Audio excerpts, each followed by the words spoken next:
শুরু হচ্ছে বিশেষ নাটক ধন্য ধন্য বলিতারে। রচনা নাসরিন মুস্তাফা, প্রযোজনা ABM মাহবুবুর রহমান। নাট্যানুষ্ঠান ধন্য ধন্য বলিতারে।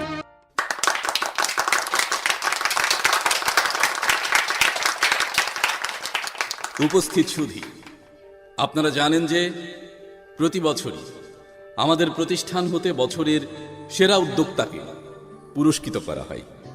আমাদের বিজ্ঞ বিচারক মণ্ডলীর রায়ে এ বছরের সেরা উদ্যোক্তা হলেন আলো বেগম।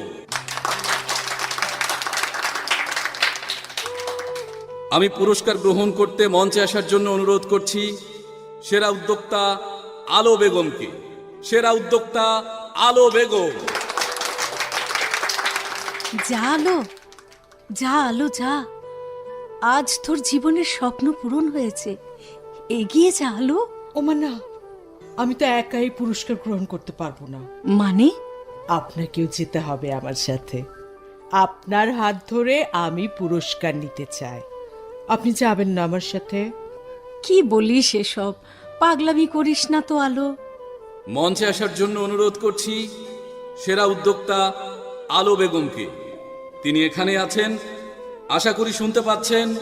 সেরা উদ্যোক্তা আলো বেগম। যা আলো, আমি তো আছি। তোর সাফল্য আমি এখান থেকেই দেখতে পাবো।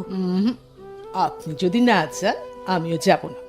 আলো, কি পাগলামি করছিস? একটুও না। চলুন না মা, আমাকে আপনি মেয়ের সম্মান দিয়েছেন, আর এখন মা তার মেয়ের পাশে থাকবেন না, এ কি হয়? চলুন। আপনারা দেখতে পাচ্ছেন মঞ্চে আসছেন সেরা উদ্যোক্তা আলো বেগম। এই আলো বেগম নাম হয় না তো, নারী ভাবছিলাম। এখন তো দেখতেছি এটা তো হিজড়া হিজড়া, মানে তৃতীয় লিঙ্গ আর কি, তৃতীয় লিঙ্গ। আপনাকে অভিনন্দন আলো বেগম। ধন্যবাদ। এই অভিনন্দন কেবল আমার একার পাওনা নয়।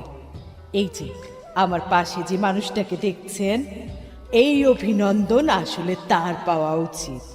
কারণ একজন আলম থেকে তৃতীয় লিঙ্গের মানুষ হিজড়া আলো বেগম হয়ে ওঠার সফল উদ্যোক্তার পুরস্কার পেতে পারে, তা তিনি প্রমাণ করেছেন। না না আলো, একজন আলম থেকে তৃতীয় লিঙ্গের মানুষ আলো বেগম হয়ে সফল উদ্যোক্তার পুরস্কার পেতে পারে, সে প্রমাণ তো তুই, মানে আলো বেগমই করেছে। ধন্য ধন্য বলি তারে। না না মা, ধন্য ধন্য বলি এই রাবেয়া বেগম নামের মানুষটারে, যিনি পরম মমতায় আমার পাশে ছিলেন, সাহস জুগিয়েছেন। আজ আমি যা হতে পেরেছি তা সেই সাহসের জন্যই পেরেছি। আমরা বুঝতে পারছি সফল উদ্যোক্তা আলো বেগমের কাছে অসাধারণ একটি গল্প আছে যা সাফল্য। ভাই একদম ঠিক বলেছেন।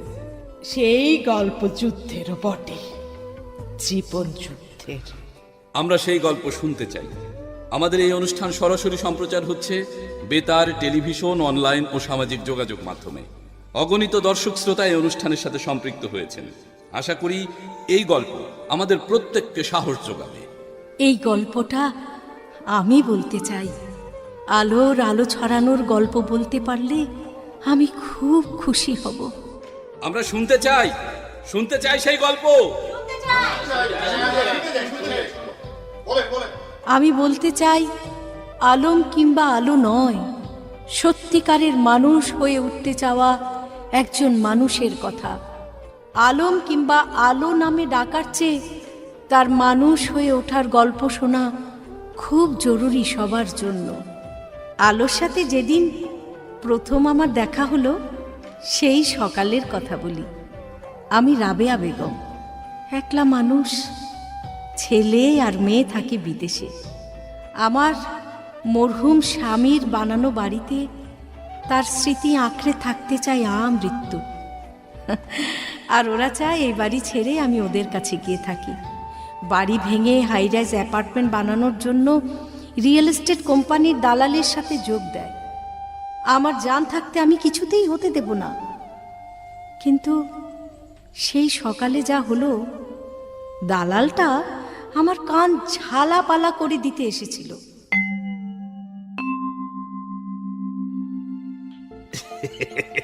পুরনো বাড়ি ভাঙবো আর গড়বো, like magic madam, like magic. আকাশ ছোঁয়া হাই রাইজ অ্যাপার্টমেন্ট হবে, এক কথা।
ছেলে মেয়ে দুটো এমন, মাথায় কোনো বুদ্ধি নেই।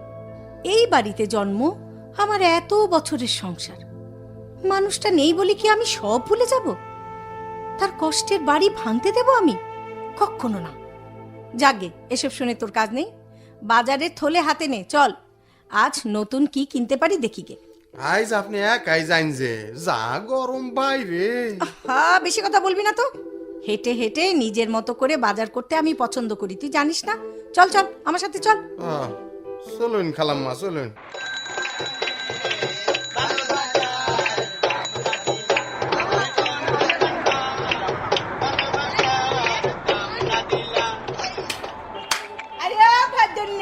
তোমাদের কাছে কি টাকা কম আছে?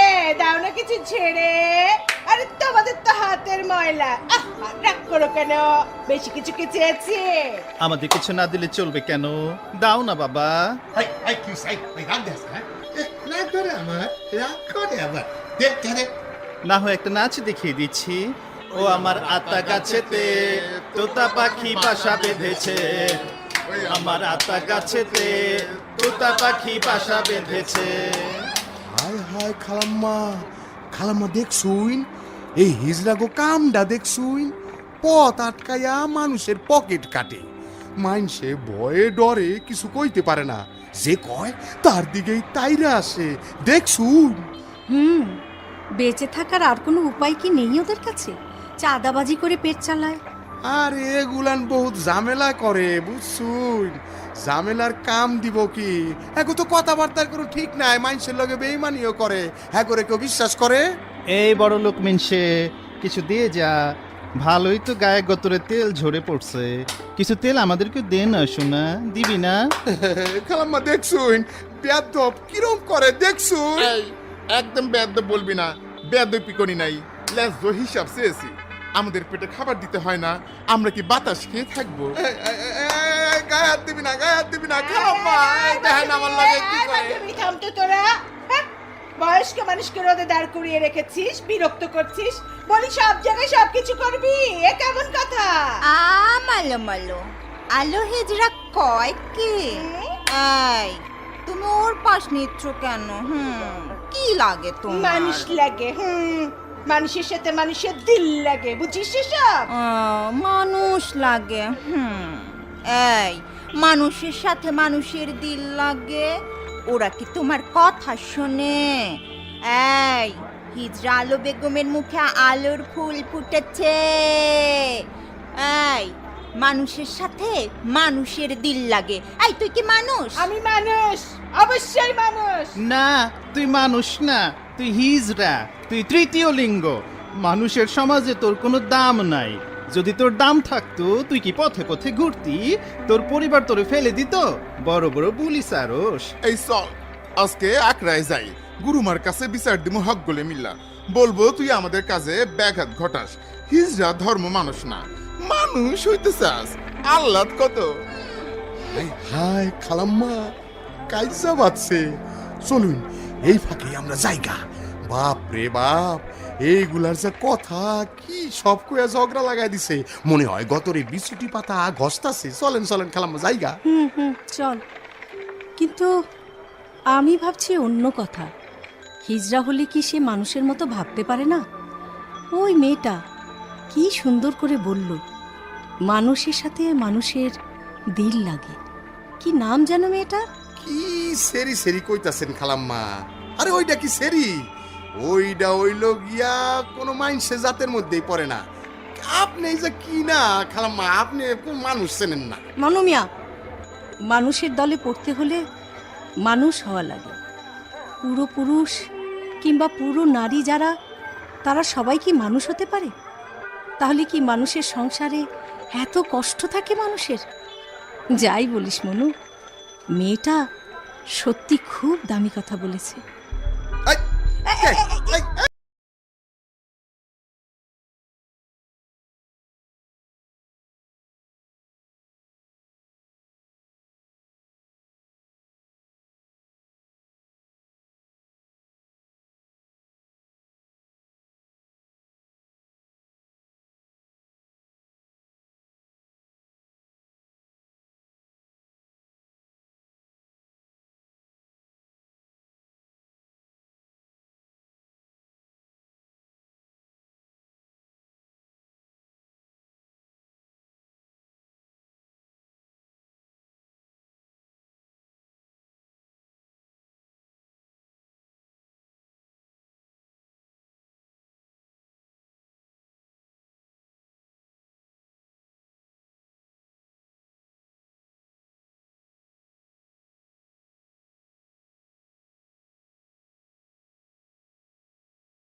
মুচড়ে ভেঙে দিয়েছে।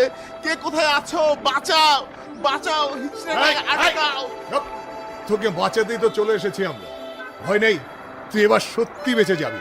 আগে থানায় চল, তারপরে দেখ বেঁচে থাকার কত মজা। স্যার, স্যার আমার মাফ করে দেন স্যার, এ কাজ আর কখনো করবো না স্যার। সেটা দেখা যাবে, আগের কাজ আগে, তাই না বাঁচাধন? এবার চলো চলো। আয়, পুলিশ ভাইরা তোমাকে গাড়ি তুলে নেবে। ভ্যানে তোলো, ভ্যানে তোলো। আমি এই সাহসী মানুষটাকে ধন্যবাদ জানাতে চাই। তুমি আর যা করলে তা সত্যি অসাধারণ। আমি তোমার সাহসের প্রশংসা করি। ধন্যবাদ স্যার। মানুষের বিপদে তো মানুষই পাশে দাঁড়াবে না, এ তো আমার কর্তব্য। কজন মনে রাখে এই কর্তব্যের কথা? আসলে তৃতীয় লিঙ্গের মানুষদের সম্পর্কে আমরা যা জানি তার প্রায় সবটুকুই ওদের করা ঝামেলার কথা। অথচ আলোর মতো সাহসী মানুষ ওদের মাঝেও আছে। সেই যে মনে আছে, ওই যে সেই যে লাবণ্য, লাবণ্যের কথা মনে আছে? আরে 2015 সালের মার্চের 3 তারিখ, 2015 সালের মার্চের 3 তারিখ ওই যে ব্লগার ওয়াশিকুরকে হত্যা করে পাবলিকের ধাওয়া খেয়ে পালাচ্ছিল 2 জঙ্গি।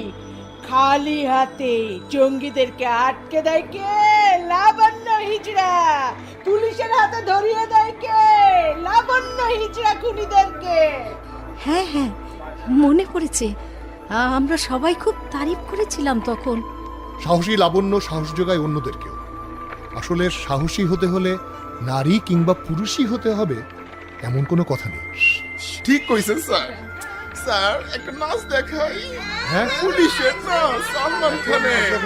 মুন্নি বদনাম হয়ে ডার্লিং তেরে লিয়ে, মুন্নি বদনাম হয়ে ডার্লিং তেরে লিয়ে। খুব সুন্দর, খুব সুন্দর, খুব সুন্দর। হ্যাঁ, খুব সুন্দর। কিন্তু এখন তো আমার হাতে সময় নেই, ডিউটির প্রেশার। পরে এক সময় এসে দেখে নেব। তোমরা ভালো থেকো। এই ছেড়ে দে, ছেড়ে দে। আর আলো, জি স্যার। আমার মনে থাকবে তোমার কথা। তুমিও ভালো থেকো।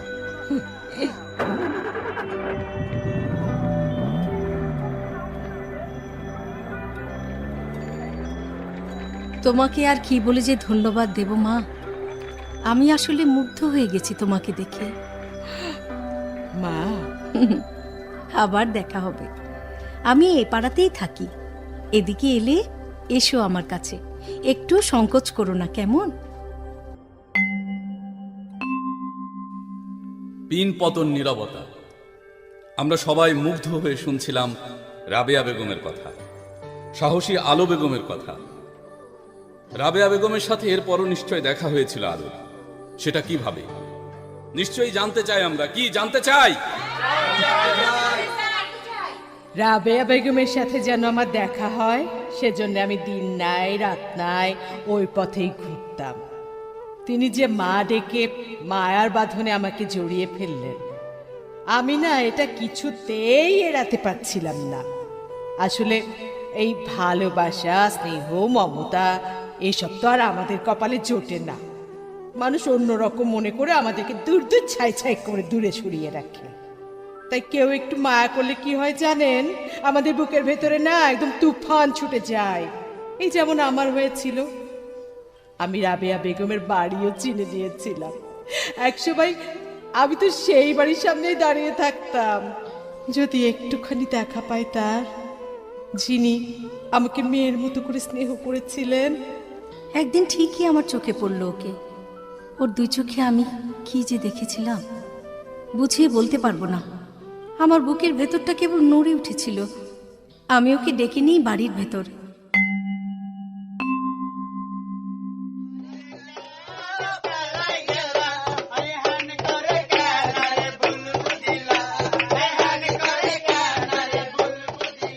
মনুমিয়া, জি মনুমিয়া, জি যা তো আলোকে ডেকে আন ভেতরে।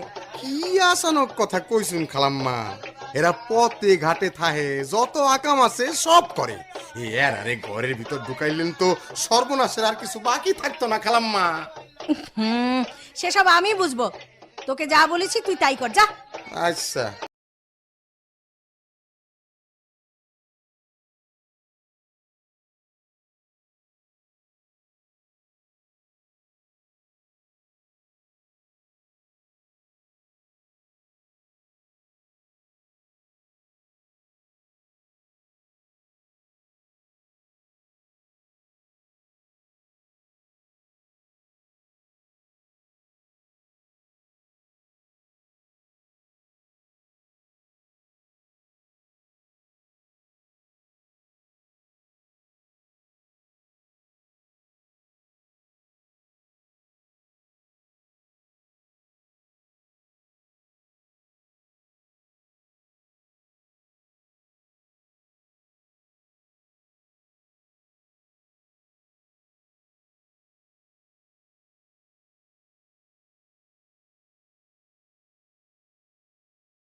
ফিস ফিস হাসাহাসি, আমার কথাবার্তা চালচলন নাকি মেলি।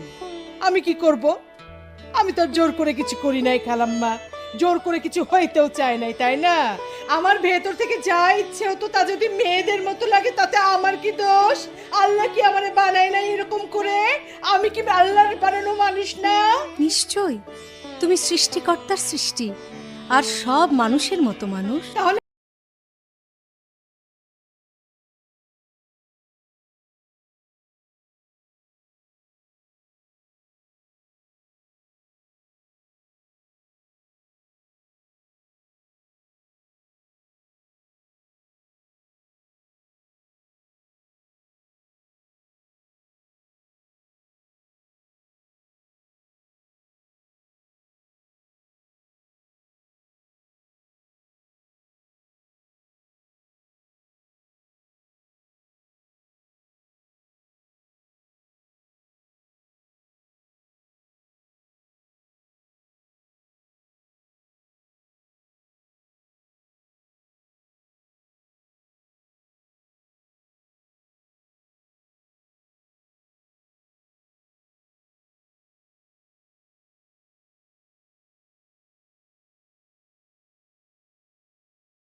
তাই জায়গা আছে।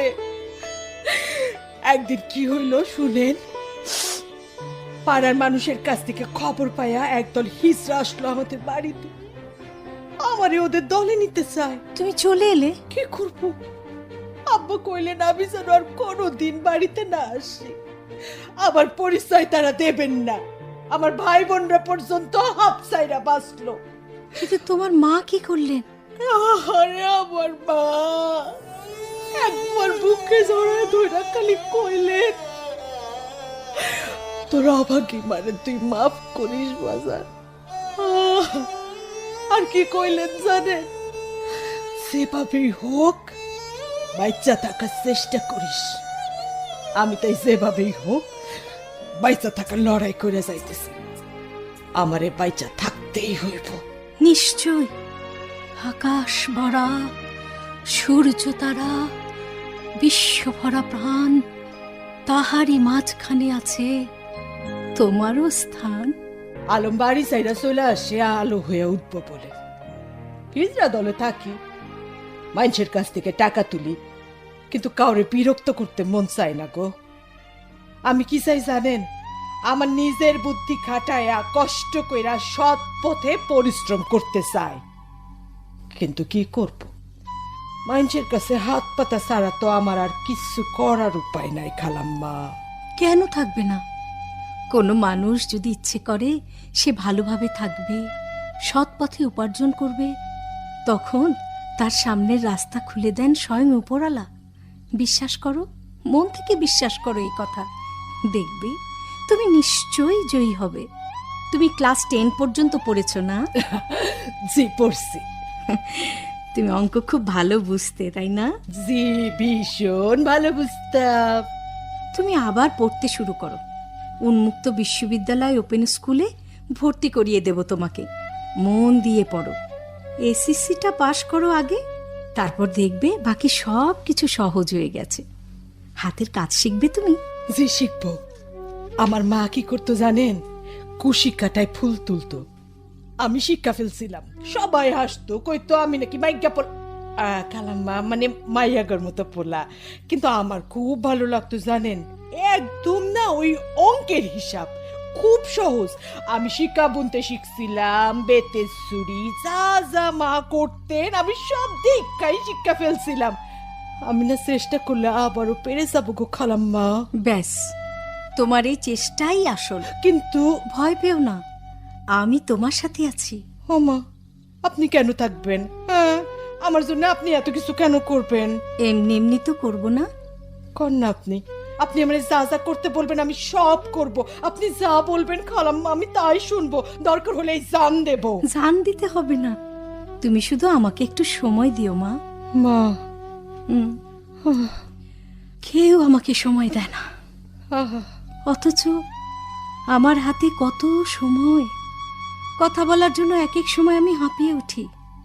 ছেলের কাছে ফোন দেই গুনে গুনে আমেরিকার সময়ে, কেবল শুনি তিনি ব্যস্ত, খুব ব্যস্ত। মেয়ের কাছে ফোন দেই কানাডার সময় মিলিয়ে, তিনিও শোনান খুব ব্যস্ততায় কাটছে তাদের দিন। দুজনই কেবলই বলে এখন রাখি মা, পরে কথা হবে। পরে আর কথা হয় না, ওরা সময়ই পায় না আমার সাথে কথা বলার। আমার নাতি নাতিদের সাথে কথা বলতে খুব ইচ্ছে করে, ওরা না বাংলা জানে না, দেখতে ইচ্ছে করে।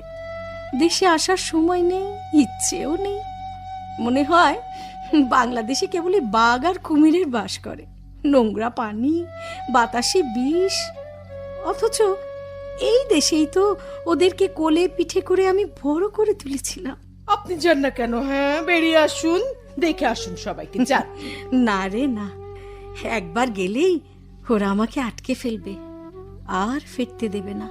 ওরা ওদের শেকড় উপড়ে ফেলতে চায়। এই যে এই বাড়িটাকে ভেঙে ওরা ইয়া বড় দালান বানিয়ে বেচে দিতে চায়, যাতে আমার আর ফেরার কোনো জায়গা না থাকে। কারি কারি টাকা পাবে বলে কেবলই সেই টাকার হিসেব কষে, অঙ্ক কষে। আমি ওদের হিসেবের অঙ্ক হয়ে গেছি রে। আহা, আপনি এসব কথা বলবেন না তো মা। আপনার যা মন চায় আপনি তাই করবেন, বেঁচে থাকার আনন্দটাই তো আসল। এত হিসেব কষে কোনো লাভ হয় না, মানুষ কেন যে বোঝে না। আমি বুঝি, আমিও বুঝি। এই জন্যই তো তোকে আমার এত ভালো লাগে। এই দেখ দেখ দেখ, আমি তোকে কেমন করে তুই বলে ফেললাম রে। ও মা, মা তো মেয়েকে তুই বলবে, আমার যে কি ভালো লাগলো শুনতে। তুই আমার মেয়ে, নিশ্চয়ই তুই আমার মেয়ে, নইলে আমাকে এত ভালোভাবে বুঝি নিলি কিভাবে? ও, আপনিও তো আমাকে বুঝেছেন। মা তো মেয়েকে বুঝবেই, তাই না রে পাগলি? জি মা।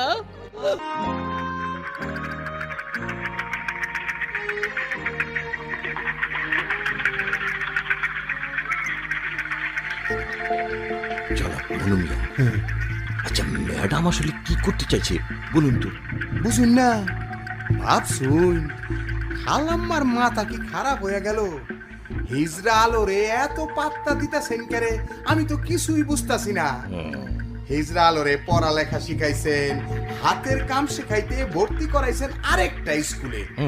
আলো হিজরা দলের সাথে রাস্তায় ঘুরতো না, আরে এখন সে নিজেই পয়সা কামাইতেছে, সেলাই মেশিন কিনছে।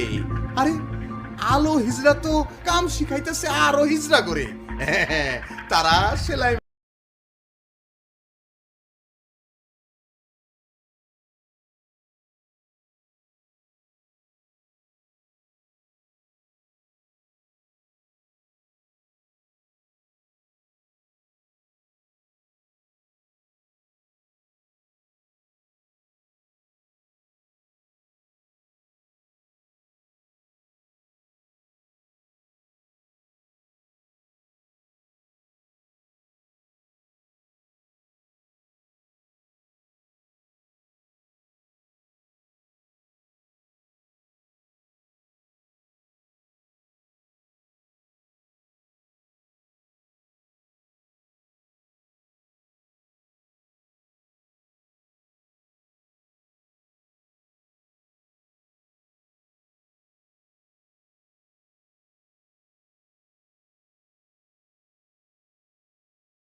আসো, ভিতরে, এই আসো, আসো, আসো।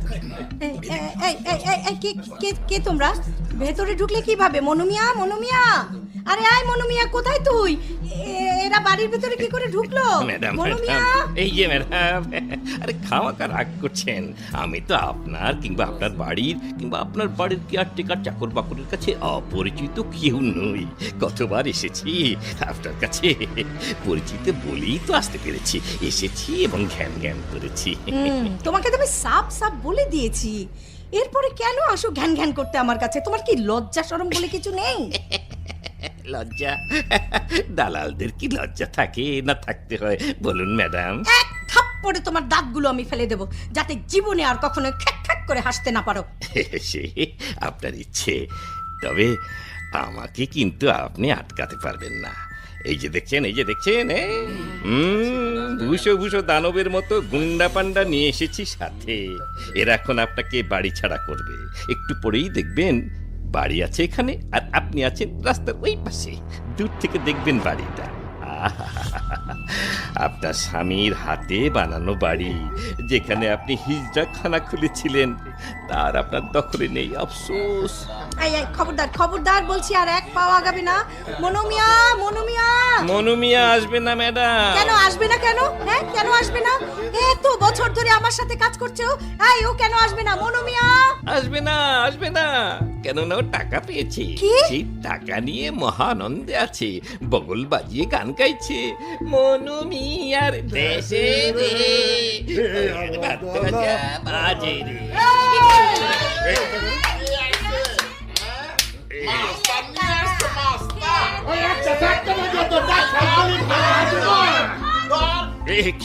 এ কি হিজড়ার দলে সে গুন্ডা পান্ডাগুলোকে আন্ডা বানিয়ে দিচ্ছে যে। জড়িয়ে দাঁত ফেলে দেবো। আমার নাম আলো, আলো, আলো বেগম। বাবারে, সবার সামনে কি নাম? দাঁড়িয়েছে ওই হিজড়াটা। আমার নাম করিম বক্স, উঠবে করিম করিতকর্মা, করিতকর্মা। আমি কিন্তু ভালো লোক, হ্যাঁ, দেখলে চেনা যায় না, এই আর কি। ও শোনা, আমরা কিন্তু খুব খারাপ লোক, আমাদের দেখলে চেনা যায় না আর কি। আর করিতকর্মা স্টাইলে তাই দিতে হলে কেমন করতে হয় রে? দিয়েছি, পুলিশকে খবর দিয়েছি, পালানোর কোনো পথ পাবে না তোমরা। তুমিও না।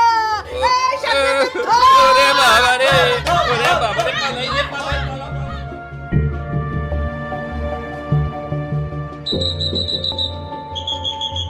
বাহ বাহ বাহ, বেশ ভালো। এবারও আলো বেগমের সাহায্যে বদমাশদেরকে ধরে। সব বন্ধুরা আছে। আলোমতি আলোমতি ও আলোমতি, আলো ছড়া চারিদিকে ও আলোমতি। আচ্ছা, আলোমতি আলোমতি ও আলোমতি, আচ্ছা, আলো ছড়া চারিদিকে ও আলোমতি। তোরা না।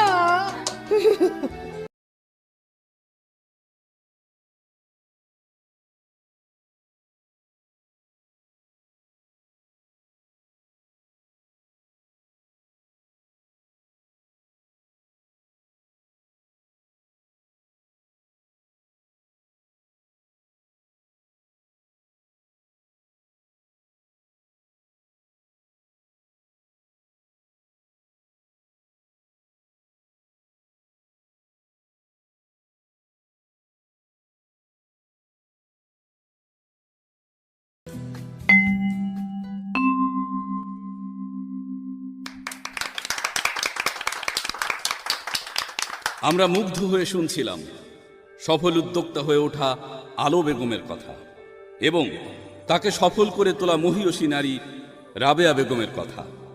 আপনাদের নিয়ে গর্ব হচ্ছে খুব। হাততালি দিয়ে অভিনন্দিত করতে চাই আবারও। আলো বেগম, নিশ্চয়ই আপনি আরো সফল হবেন, আরো অনেক অসহায় মানুষকে বাঁচার স্বপ্ন দেখাবেন। আর আপনার পাশে আছেন রাবেয়া বেগম, মায়ের মমতা দিয়ে আপনাকে ঘিরে আছেন। আপনার সাফল্য কে ঠেকায় বলুন? দর্শক শ্রোতা, এই দুই মানুষকে ধন্য ধন্য বলে আমরা আজকের অনুষ্ঠানের ইতি টানছি। আশা করি সবাই ভালো থাকবেন, খুব ভালো।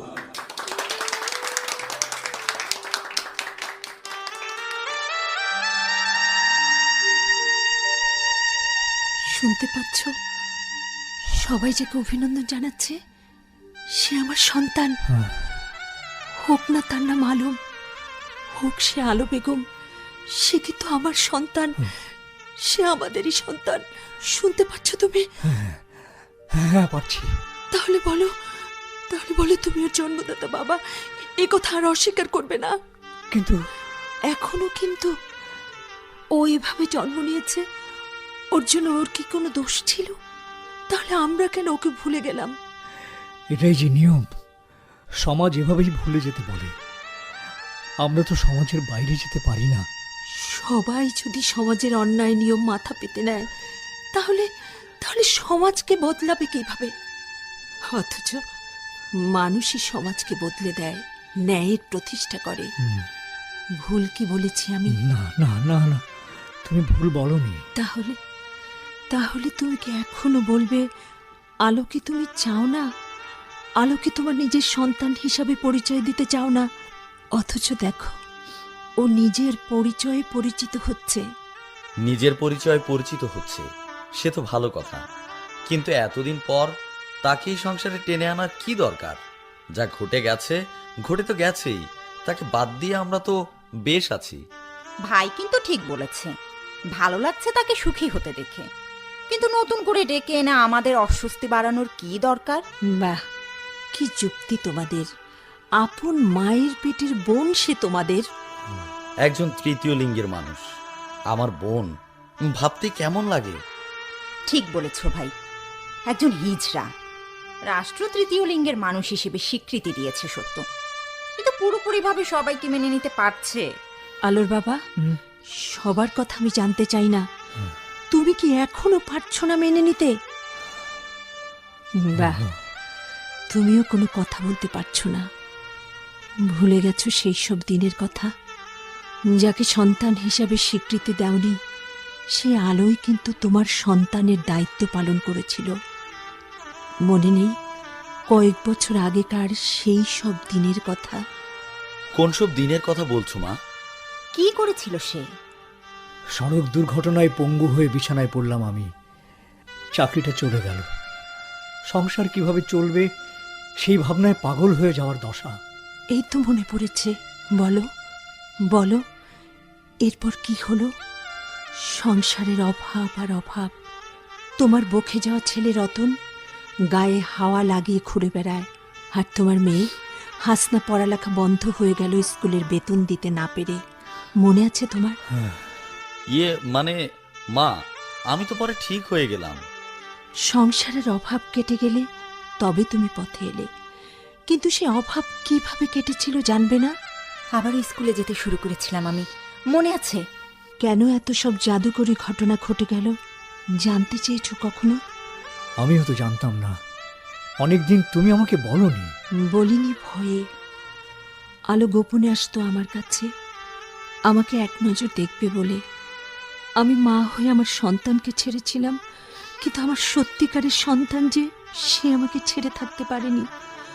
আমাকে বিপদে ফেলে সে চুপ করে থাকেনি। মা, এতদিন তো বলনি এসব। আমিও অনেকদিন পরে জেনেছিলাম কে আমাদের সংসারের হাল ধরেছে, কিন্তু তখনও আমি তার সামনে যেতে পারিনি। নিজের সন্তান অন্য সব মানুষের মতো নয়, সে অন্যরকম একজন মানুষ বলে আমি তাকে তাড়িয়ে দিয়েছিলাম। কোন মুখে আমি তার কাছে যাব? পারিনি। তুমি তাই সব জেনেও চুপ ছিলে আব্বা? ছিলাম, চুপ ছিলাম। তোদের পড়ালেখার খরচ, খাবারের খরচ সব আসছে, সংসার ঠিকঠাক মতো চলছে, তাই তাই কিছু বলতেও চাইনি। আলো কষ্ট করে নিজের পায়ে দাঁড়িয়েছে, ওর পরিশ্রমের উপার্জন দিয়ে আমাদেরকে সুখে রেখেছে। তাই তোরাও জানতে চাসনি কিভাবে সব ঠিক হয়ে গেল। আমরা আসলে এরকমই। আজ যখন তোরা নিজের পায়ে দাঁড়িয়েছিস, তোরা কি স্বীকার করবি তাকে? তোরা কি সবার সামনে বুক ফুলিয়ে বলতে পারবি একজন তৃতীয় লিঙ্গের মানুষ আলো বেগমের ভাই বোন তোরা? আজ আমাদের সব কিছু আছে, কেবল আলো নেই আমাদের সাথে, আমরাও নেই আলোর সাথে। আব্বা, কি করব আমরা? সমাজের সামনে ছোট হয়ে থাকার ভয় আমরা আর কত কাল পুষে রাখবো? সেরা উদ্যোক্তা আলো বেগম আমাদের সন্তান, এ কথা কি আমরা গর্ব করে বলবো না? আমি খুব অসহায় এক পিতা। সব জেনে ফেললে যদি রতন আর হাসনাকে সমস্যায় পড়তে হয়, রতন আর হাসনার ভবিষ্যৎ যদি নষ্ট হয়ে যায়। আমাদের ভবিষ্যৎ তো নষ্ট হয়েই যেত যদি তার সাহায্য আমরা না পেতাম, তাই না আব্বা? আব্বা, অন্তত এই কৃতজ্ঞতাটুকু আমরা প্রকাশ করতে চাই। তোরা তোরা কি করতে বলিস আমাকে? বল বল, আমি কি করব? নিজের সন্তানকে আপনি আর দূরে ঠেলে দেবেন না। আমি আমি আমি এতদিন আমি কিছু বলিনি, কিন্তু এখন আমি উত্তর চাই। তার অপরাধ কি? নিজেকে প্রমাণ করতে পারা মানুষ হয়েছে আলো, নিজের মতো করে বাঁচতে শিখেছে। এর কি কোনো মূল্য নেই? নিশ্চয়ই আছে, নিশ্চয়ই মূল্য আছে। এই মূল্য আমরা কিভাবে দেব? আমাকে কেউ আর ঠেকিয়ে রাখতে পারবে না। আমার সন্তান আলোর কাছে আমি যাবই যাব। মা তার সন্তানের কাছে যাবে। সে সন্তান আলম না আলো, তাতে মায়ের কি এসে যায়? আমি যাবই। আলোর পরিবার আলোর কাছে যখন যায়, তখন দেখে আলো শত হিজড়াকে নিজের পায়ে দাঁড়াতে শিখিয়েছে। রাবেয়া বেগম নামের অসাধারণ মানুষটিকে নিঃসঙ্গ হতে দেয়নি। আনন্দিত আলো বেগম ফিরে পায় সব। দেখে তৃতীয় লিঙ্গের মানুষের জীবন থেকে সত্যিকারের মানুষের জীবনটা কানায় কানায় পূর্ণ হয়ে উঠেছে। আলো জীবনের গান গেয়ে এভাবেই জাগিয়ে তোলে সব প্রাণ। এই আলো ছড়িয়ে যাক বাংলাদেশের সব প্রান্তে। মানুষের জয়গানে মুখরিত হোক মানুষের সভ্যতা। ধন্য ধন্য বলতে চাই মানুষকে, মানবতা